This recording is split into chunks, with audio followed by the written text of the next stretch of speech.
Former Democratic Governor Martin O'Malley wants the U.S. to accept 65,000 refugees by 2017.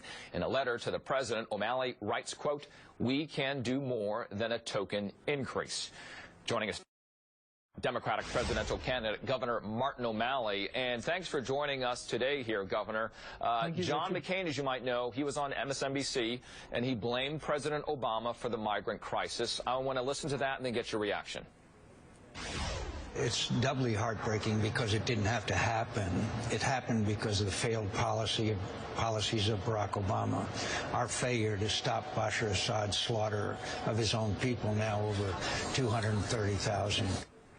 Do you share that criticism, Governor, that John McCain has there, that it's the fault of the Obama administration and therefore that's why you're asking for more to be accepted in the United States?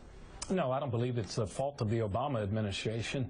John McCain's always seems to be willing to commit American forces in to countries in the Middle East. But the reason I wrote to the president is for this reason. We have a responsibility as a moral leader of nations to step up in the face of this humanitarian crisis.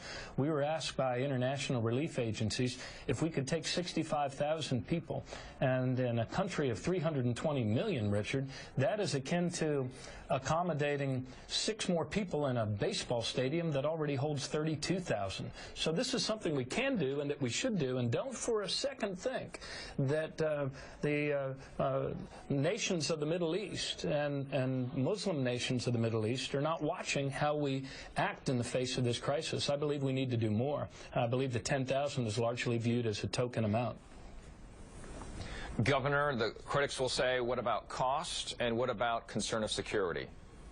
Look, this is consistent with the policy of the United States in the past. And yes, I understand that we have to make sure that proper precautions are taken to protect the homeland and that the refugees need to be screened. I understand all of that, and I'm not saying that we do that. What I am saying is that when we are seeing images of children, dead bodies washing up on the beaches, when we are seeing 4 million refugees fleeing this failed nation state, we have a responsibility to act. And that responsibility is consistent with our principles as a people, and it's also critically important for our credibility in this world in our own foreign policy. We're not a nation that sits back or pretends that our barbed wire fences are our national symbol. Our national symbol is the Statue of Liberty, and we need to act consistently with our principles in the face of this humanitarian crisis.